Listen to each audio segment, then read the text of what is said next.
everyone, welcome to this edition of Frank Talk. With you here is as usual Ali Jalal. I'm with my guest Aisha. Welcome to the show, Aisha. Thank you so much, Jalal. For Muslims all over the world, for the 2022 Sallah celebration, that is Eid-el-Kabir, comes up on 10th of July. That is on Saturday. It's a time when Muslims actually celebrate one of their religious celebrations yearly. It encompasses a lot of things such as feast, going to the mosque to pray, and as well as slaughtering of rams. But for people, especially in economics like Nigeria, there are challenges they face, especially in families that cannot afford rams. Some people are actually questioning what is the place of an average Nigerian in celebrating the Salah with a ram. And so I'm going to speak with Aisha about the issues that involve, especially with families that are not economically viable for such things. Aisha, do you think it's actually necessary, like compulsory for a husband or a leader of a family to slaughter ram during Salah, even if he's not financially buoyant for that? Thank you so much, Jalal. Oh. I'm not an expert here, but what I can say is it's not compulsory. Looking at the economical factors right now, an average Nigerian of today can't do what he normally does 4 years back or 5 years back, because the economy is actually trembling.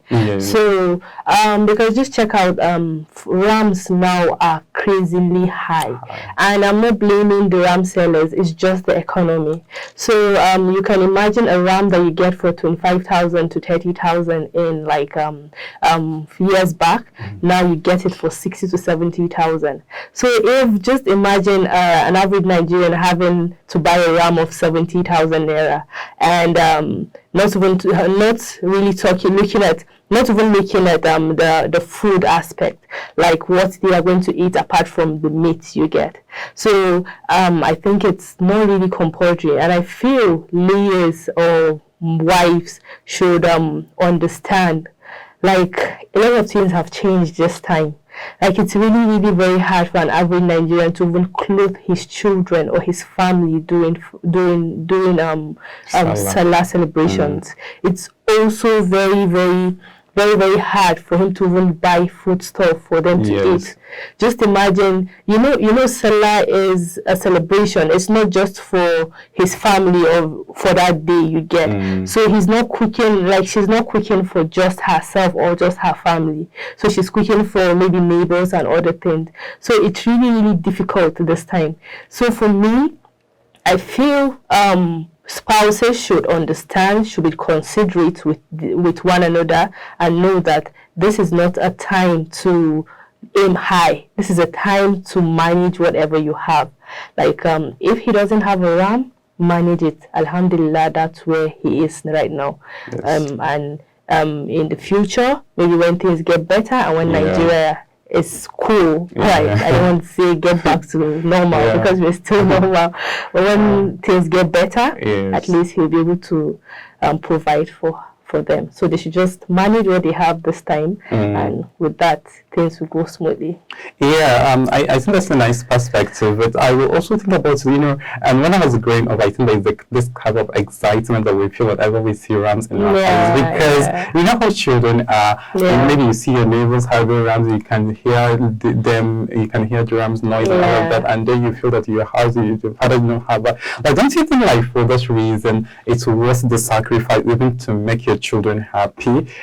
So sometimes the things can be difficult, but still you try to do it if you look at some things, But it's I see the perspective you're coming from. But you don't just kill to make ends meet. You understand? You don't just you don't go extra miles, like miles of maybe bullying. Then after the whole Salah and after the whole pretending and after the whole celebration and everything, you're back to death. So you don't do that. I feel you should be able to make your family understand. Like, I feel that's a job for the mother, and that's not only for the mother, but that's a job for the head of the family to tell his wife, you understand, to understand with his wife, then she'll be able to pass the message to the younger ones, to the children, you understand? Make them understand. Like, yeah, we normally know that Sallah is about celebrations, eating, drinking, wearing new clothes, but the economy is not helping us. It's not helping us. We can't just celebrate for that day and come back to not having anything at all the next day to eat. That's true. There are homes right now that don't even have that don't eat proper meals, like let alone having to celebrate anything. They just all they need right now is just to have a food on their table, you understand? So then I don't think there's any reason. Alhamdulillah, the thing is, Allah has seen your mind. He knows your intentions. He knows that you don't have. If you actually had, you could have gotten it. The highest thing you can do is, at least if you can manage to get meat from the market, then that's all. Just get meat, cook meat, fry your meat, so it doesn't have to be a ram. Then celebrate with your family. Like I don't know, you know, I feel there are different forms of celebrations. Everybody has his own forms of celebration, because you see, to a rich and a buoyant man, they are different. He has his own kind of celebrations. You understand? Like what I mean by that is, for a buoyant man or for the rich, maybe it's slaughtering cows or slaughtering this and that in their houses. But for the common man, you understand, it could be that on a normal day they just eat twemi and cook and other things. But on that Salah day, they could just strive a bit and get to eat rice. That's a celebration. That's something different. You understand? That's what makes them, oh yes, in my house they did this and they did that. Yes. So there's anything that comes with a difference, a little bit of difference, that's the celebration. I feel like this point is it shows that like celebration is a relative sometimes. The family in question, you must not definitely copy another person. Within your own circumstances, you can actually celebrate and enjoy. So for the financially buoyant families, I remember seeing this argument on Twitter actually,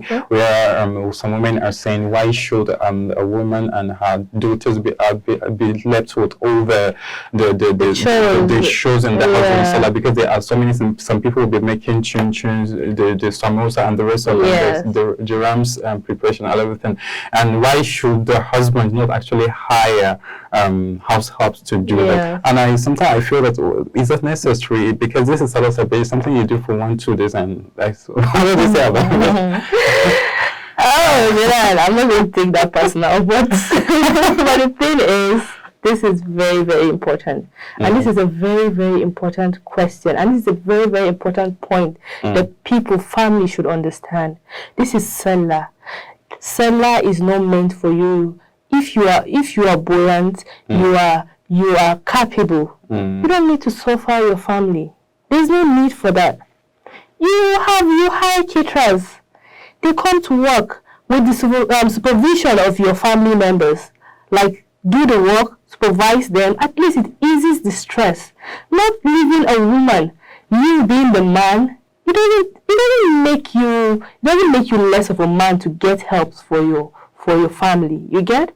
Because you being the man, okay, you on a Salah day, you're dressed up, you're a dad, you go for Eid, you come back, you just chill. You get? But just imagine, a woman will be in the kitchen. She's not even, funny enough, some don't even take their baths until sometimes it gets to 8 p.m. before a lady baths. Like, she has even zeroed her mind on that Salah day. Because some people don't even like Salah. That's the truth. Like, it now becomes a thing of sorrow, not even joy anymore. Because she's like, God, Salah Yazu, I'm going to do all this, I'm working on this, That's very wrong. That's not the celebration that God gave to us. That's not what God wants us to do. If you are if you're buoyant, if you're rich, then why don't you have hire people who can do all the jobs? I think the implication of such type of argument is this: not every family or not every husband actually can be able to hire the caterers that you're talking about. For instance, if there are families that can actually be able to buy rams and then hire the caterer as well. They are the ones that can only afford the ram but not the caterer. So if a woman in this family actually, her husband is able to hire a caterer for her, then another one whose husband is actually not capable will now say, me too, I want to. A crisis. It can lead some kind of crisis in one families. You know how I'm not going to be the guy to say women, but we already know it's similar to help your wife in the kitchen. Then why will you just come back from mosque and go and lie down waiting for her to, and just imagine she's the only one? Remember, he paid for the ram. It doesn't matter. No, it doesn't matter. That's a very wrong perspective. If you say because he paid, then he is not meant to do anything, that's wrong. Because our prophet, peace be upon him, he helped his wife in the kitchen. It's similar. So why is it that we feel we don't need to do that? You get? It's very, very important. These are the little things that gives reward, that we even get more reward for. We don't need all these little things bring rewards without us even knowing. You get? And even if you're not able to help her in the kitchen at that, you can get maybe if you have maybe her family, some of but her. the suffering is also reward. No, that is actually wrong. The suffering. No, going to the kitchen, cooking in the kitchen, you understand, for your spouse, it's rewardful, you understand, but not saying that you have to slave from morning till night. That's not the kind of reward. If everybody is to choose the kind of reward he wants, no, we don't want that. It's not it. Why would we just keep going, bringing it? And the worst part is they just keep bringing more and more of their friends, expecting more and more food. It's wrong.